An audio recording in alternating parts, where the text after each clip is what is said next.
मुझसे अभी किसी ने कुछ दिनों पहले इंस्टाग्राम पर पूछा कि ऐसा क्यों है कि हमारी हिंदी फिल्म इंडस्ट्री में खासकर लव स्टोरीज इतनी ज़्यादा बनाई जाती हैं। इसके पीछे का मनोवैज्ञानिक कारण क्या है। अभी सवाल अच्छा है और समझने लायक बात भी है कि बिल्कुल साफ है कि हमारे यहाँ लगातार प्रेम कहानियाँ बनाई जाती हैं और बनाई जा रही भी हैं। कहानी चाहे जो कुछ भी हो, पर उसमें एक लव स्टोरी का एंगल डालना ज़रूरी है। एक दो गाने तो पिक्चर में होने ही चाहिए भाई, क्यों। तो इनके जो मुख्य कारण हैं उस पर आज चर्चा करते हैं। अगर इसके आर्थिक पक्ष को देखा जाए, इकोनॉमिकल एस्पेक्ट को, तो मार्केट में कोई भी चीज़ का लगातार एग्जिस्ट करते रहना इस बात का सूचक होता है कि उसकी डिमांड भी है। बिना डिमांड के कोई भी चीज़ ऐसी नहीं जो एग्जिस्ट नहीं कर सकती। तो अगर जनता लव स्टोरी देखने में विशेष दिलचस्पी दिखाती है और अगर किसी पिक्चर को कमाई करनी है तो उसमें वो होना चाहिए जो जनता देखने में दिलचस्पी दिखा रही है। बीच बीच में कुछ ऐसी मूवीज़ बिल्कुल बन जाती हैं जो संजीदे विषय को छेड़ती हैं, जो ऐसी मूवीज़ होती हैं जिन्हें आप सही मायने में आर्ट कह सकते हैं। हमको बात समझनी होगी कि विजुअल माध्यम किसी भी और माध्यम से हमेशा स्ट्रांग होता है। इंसानों की बनावट ऐसी है कि वो अपने किसी भी और इंद्रिय के मुकाबले आंखों पर सबसे ज़्यादा निर्भर होते हैं। तो इसलिए विजुअल माध्यम का जो असर इंसानों पर होता है उसकी तुलना में ऑडियो माध्यम का असर कम होता है। तो इसीलिए कहानियां दिखाई जाती हैं ताकि असर गहरा हो, सुनाई नहीं जाती। थिएटर का अगर आप बैकग्राउंड पढ़ेंगे जहां से मूवीज आई हैं तो वो भी यही कहता है कि समाज में हो रही घटनाओं को कहानियों का रूप देकर एक नाटक के रूप में दिखाया जाता है जिससे लोग अपनी कहानियां कह सके। और इसी कारण से अच्छा लेखक किसी दार्शनिक से कम नहीं होता, क्योंकि उसकी कहानियां समाज के अनछुए पहलुओं को बताती हैं, उन पहलुओं को जिसके बारे में आमतौर पर समाज में कोई चर्चा नहीं करता। तो वैसी कहानियां लिखने के लिए उसे समाज की समझ होनी चाहिए, इंसानों की समझ होनी चाहिए, हमारे अपने मन की समझ होनी चाहिए। और इसीलिए आप पाएंगे कि जो देश और दुनिया भर के अच्छे एक्टिंग स्कूल हैं, ड्रामा स्कूल हैं, वहाँ पर डॉस्टोयेव्स्की, टोल्स्टॉय, इन सब दार्शनिकों को पढ़ाया जाता है। अब अगर देश में बन रही लव स्टोरीज की बात करें तो उनके पीछे का कारण यही है कि पिछले कई सालों तक तो हमारा देश में लव मैरिज टैबू हुआ करता था। प्रेम विवाह तो छोड़िए, प्रेम का इजहार करना भी समाज में नागवार गुजरता था लोगों को। अब उसमें कुछ कुप्रथाएं थीं, कुछ रीतियां थीं जिनका योगदान था। तो कुल मिलाकर जो पूरा समाज था उसके लिए प्रेम पर चर्चा करना, प्रेम कहानियां सुनना बड़ा दुर्लभ हो गया। फिर जब भारत में मूवीज बनना शुरू हुई तो वो जो निर्माता और निर्देशक थे उन्होंने सोचा कि समाज में प्रेम की बात खुलेआम तो कर नहीं सकते, पर छुपी छुपी दबी दबी इच्छाएं भी सबके मन में धड़क रही हैं, तो क्यों ना इन्हीं पर कहानियां बनाई जाए। उसके बाद लोग देखने भी आने लगे। और इसमें दिक्कत ये हो गई कि सामाजिक परिवर्तन के बावजूद भी फिल्मकारों की वही मानसिकता आज भी चली आ रही है। कुछ हद तक तो आज भी छोटे शहरों में देखने को मिल जाता है कि कोई लड़का और लड़की अगर साथ चल रहे हों तो उन्हें लोग तिरछी निगाहों से देखते हैं। अब जिसकी जिंदगी में खुद प्रेम नहीं आया वो दूसरों से तो ईर्ष्या का भाव रखेगा ही ना। तो ये जो सालों का दमन है, ये जो सेक्सुअल रिप्रेशन है, ये अभिव्यक्त होता है लव स्टोरीज के रूप में।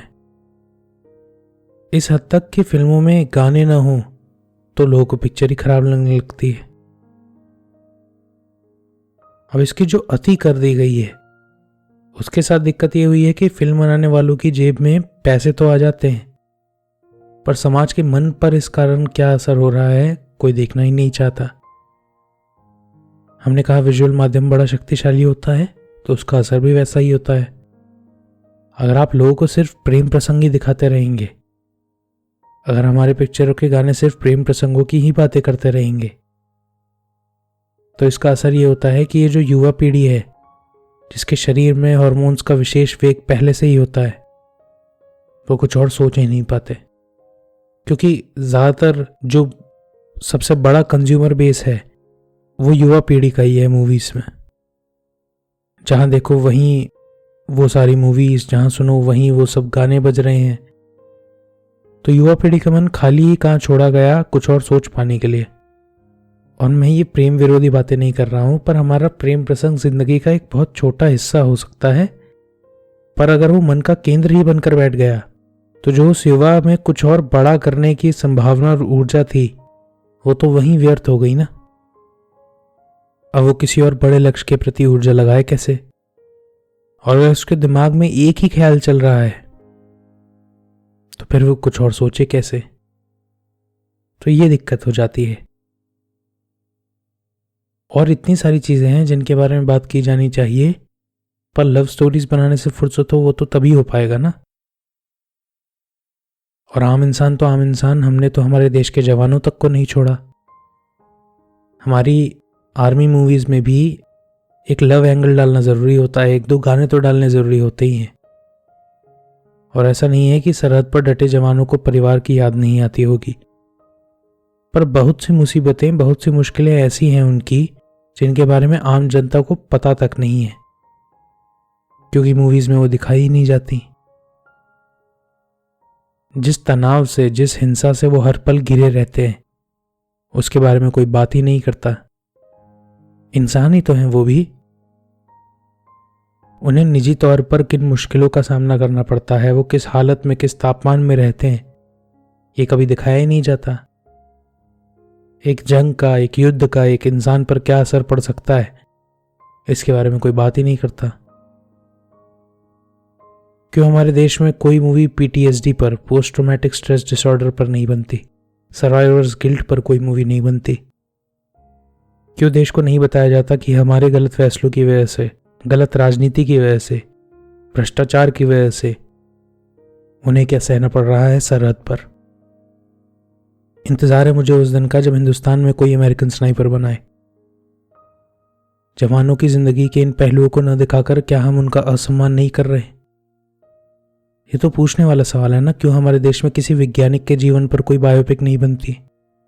क्यों किसी संत के जीवन पर कोई मूवी नहीं बनाई जाती? कहीं ऐसा तो नहीं है कि इतने गहरे विषय को दर्शाने के लिए जो व्यक्तित्व की गहराई की आवश्यकता है वो बची ही ना हो? अभी हाल में केसरी मूवी आई थी, उसमें उन्होंने प्रेम प्रसंग तो खूब दिखाया, हंसी ठहाका भी खूब दिखाया, पर पूछने वाला सवाल है ना कि क्या कोई भी ऐसे ही एक सुबह उठकर मृत्यु को समक्ष देखकर उस साहस से डटा रह जाता है? कुछ तो खास रहा होगा उन 30 जवानों में। क्यों नहीं दिखाया गया कि गुरु गोविंद सिंह की सीखों का उन पर क्या असर हुआ था? क्यों उन्हें एक बार भी कोई ग्रंथ पढ़ते बोलते नहीं दिखाया गया? क्या ये सच में रियलिस्टिक डिपिक्शन है? पूछने वाला सवाल है ना। और फिर हमारे इतिहास में कुछ प्रेम कहानियां ऐसी हुई भी हैं जिन्हें दिखाया जाना चाहिए, ताकि आम जनता को पता चले कि असली प्रेम का मतलब क्या होता है। लैला मजनू, हीर रांझा, मिर्जा साहिबा, ये सारी कहानियां सिर्फ कहानियां ही नहीं हैं, ये सूफी कहानियां हैं। उनका बहुत गहरा मार्मिक अर्थ भी है।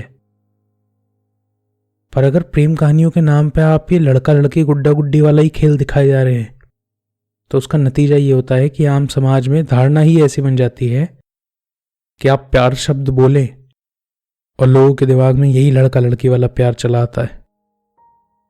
उनके लिए प्यार का मतलब ही ये हो गया है। अब उनको कौन समझाएगा कि ये असली प्रेम की सिर्फ एक अभिव्यक्ति मात्र तो हो सकती है, पर यही प्रेम नहीं हो सकता। प्रेम तो जिंदगी का सार होता है। तो क्यों हमारी फिल्मों में उनका कोई जिक्र नहीं है जिन्होंने सही अर्थ में प्रेम को जाना है? क्या उनका जिक्र ना करके, प्रेम की सीमित परिभाषा दिखा करके हम सामाजिक चेतना को गंदा नहीं कर रहे? क्या हम समाज को धोखा नहीं दे रहे? कबीर साहब से अच्छी प्रेम की बात शायद कोई नहीं करता, पर उनका कोई जिक्र ही नहीं है। क्यों लोगों को हजरत अमीर खुसरो के बारे में कुछ नहीं बताया जाता? क्यों हमारी फिल्में देखने वाली जनता को नहीं सुनाया जाता कि प्रेम प्रेम सब कहें, प्रेम न चीन्हे कोय, 8 पहर भी ना रहे, प्रेम कहा है सोए। या क्यों नहीं सुनाया जाता कि खुसरोबाजी प्रेम की मैं खेलूं पी के संग, जीत गई तो पिया मेरे, मैं हारू भी तो पी के संग। इसीलिए नहीं सुनाया जाता क्योंकि अगर लोग समझ गए कि असली प्रेम क्या होता है तो इनकी ये घटिया लव स्टोरीज देखने कौन आएगा। फिर इन्हें अच्छी कहानियाँ लिखने में मेहनत करनी पड़ेगी, और अगर अच्छी कहानियाँ लिखने में मेहनत करनी पड़ेगी तो वहाँ पर समय देना पड़ेगा। और ये जो साल में 3-3 4-4 मूवीज़ बनाकर पैसे कमा रहे हैं, ये नहीं कर पाएंगे। तो अपने लालच और अपनी तामसिकता में इन्होंने जो समाज की चेतना की धजिया उड़ाई है उसे कोई एड्रेस ही नहीं करना चाहता। तो इसलिए हमको ज़रूरत है कि हम उनके पास जाएं जिन्होंने सच में प्रेम जाना है, तब हम प्रेम समझ पाएंगे। और तभी अगर हम चाहते हैं कि भारत में अच्छा सिनेमा बने, ऐसा सिनेमा जो हमारी चेतना को गहराए, हमारे कॉन्शियसनेस को अपलिफ्ट करे, वो हो पाएगा। तो कमेंट सेक्शन में बताइएगा मुझे आपकी दृष्टि में इसका क्या कारण है और क्या समाधान है। खुदा हाफिज़।